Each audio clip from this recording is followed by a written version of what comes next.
Kumusta ang buhay mga kaibigan? Yan, buhay OFW. Dito tayo sa ibang bansa. Yan, kain po tayo. Yan yung ating umagahan ngayong araw. And ganito pag ang isang OFW ay nagtitiis sa ibang bansa. Yan, harap natin yung kamera para makita nyo ang aking kinakain mga kaibigan. May kape tayo.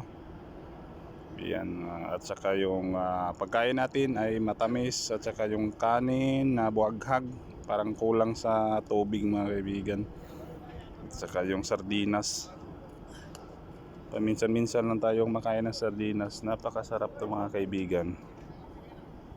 Yan, ilagyan nila ng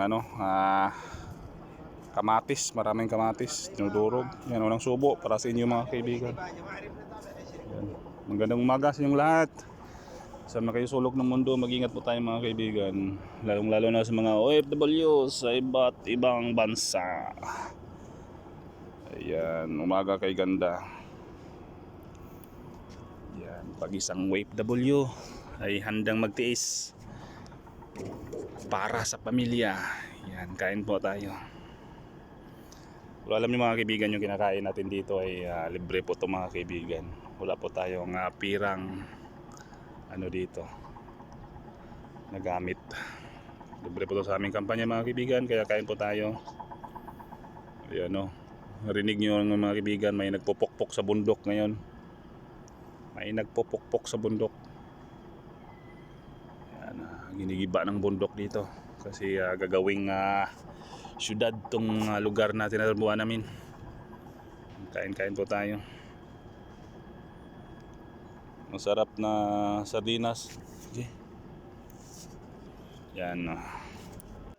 Singot ang ating ulam mga kaibigan, sardinas. Yan, ubos. Yan, napakasarap kasi yung sardinas pag paminsan-minsan kainin.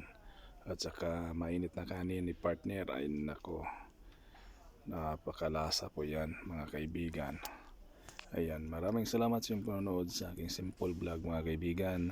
Kung nagustuhan mo to ang ating video, paki-follow ang ating Facebook page, Joseph Manoba Vlogs. And God bless us all. Bye-bye.